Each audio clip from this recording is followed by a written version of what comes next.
दोस्तों, कहते हैं कि हमारे भारत देश में एक से बढ़कर एक राजा हुए हैं। उनमें ऐसे ऐसे राजा हुए हैं जिन्हों की इतिहास अगर हम देखेंगे तो आश्चर्यचकित रह जाएंगे। आज के वीडियो में हम एक ऐसे ही राजा के बारे में बात करने वाले हैं। बात है शनीर पुत्र महाराजा शिवी, जो बड़े ही दयालु और शरणागत वत्सल थे। एक बार राजा एक महान यज्ञ कर रहे थे। इतने में ही एक कबूतर आता है और राजा की गोद में छिप जाता है। पीछे से एक विशाल बाज आता है और राजा से कहता है, राजन, मैंने सुना था आप बड़े ही धर्मनिष्ठ राजा हैं, फिर धर्म के विरुद्ध आचरण क्यों कर रहे हो? यह कबूतर मेरा आहार है और आप मुझे मेरा आहार छीन रहे हैं। इतने में कबूतर कहता है, महाराज, मैं इस बात से डरकर आपकी शरण में आया हूँ। मेरे प्राणों की रक्षा महाराज कीजिए। राजा धर्म संकट में पड़ गया, पर राजा ने अपनी बुद्धि और विवेक का प्रयोग करके कहता है, तुमसे डरकर यह कबूतर प्राण रक्षा के लिए मेरी शरण में आया है, इसलिए शरण में आए हुए इस कबूतर का मैं त्याग नहीं कर सकता। दोस्तों, क्योंकि जो लोग शरणागत की रक्षा नहीं करते उनको कहीं भी कल्याण नहीं होता है।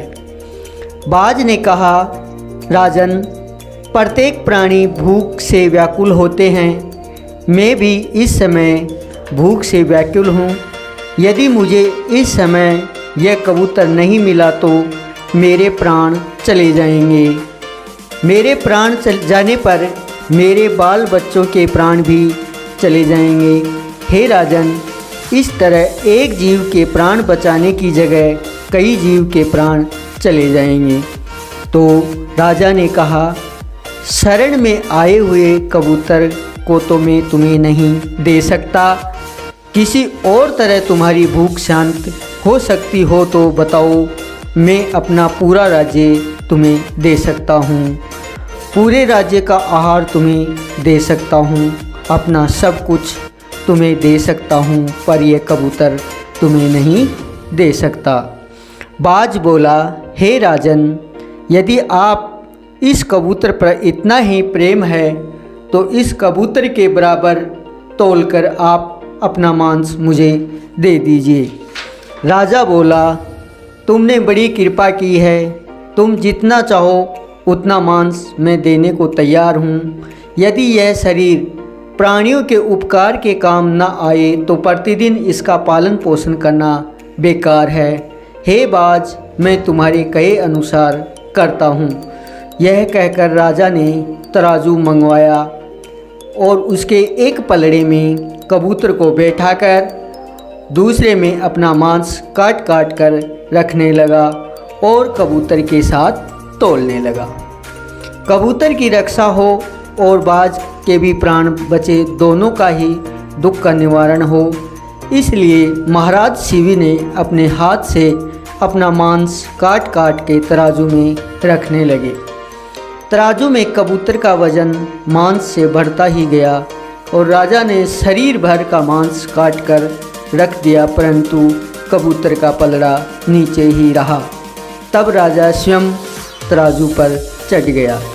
जैसे ही राजा तराजू पर चढ़े वैसे ही कबूतर और बाज दोनों अंतर्ध्यान हो गए और उनकी जगह इंद्र और अग्नि देवता प्रकट हो गए। इंद्र ने कहा, राजन, तुम्हारा कल्याण हो, और ये कबूतर बना था ये अग्नि थे। हम लोग तुम्हारी परीक्षा लेने आए थे।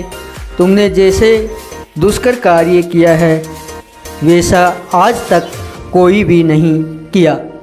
जो मनुष्य अपने प्राणों को त्याग कर भी दूसरे के प्राणों की रक्षा करता है वह परम धाम को प्राप्त होता है। दोस्तों, अपने पेट भरने के लिए तो पशु पक्षी भी जीते हैं, पर प्रशंसा के योग्य जीवन उन लोगों का होता है जो दूसरों के लिए जीते हैं।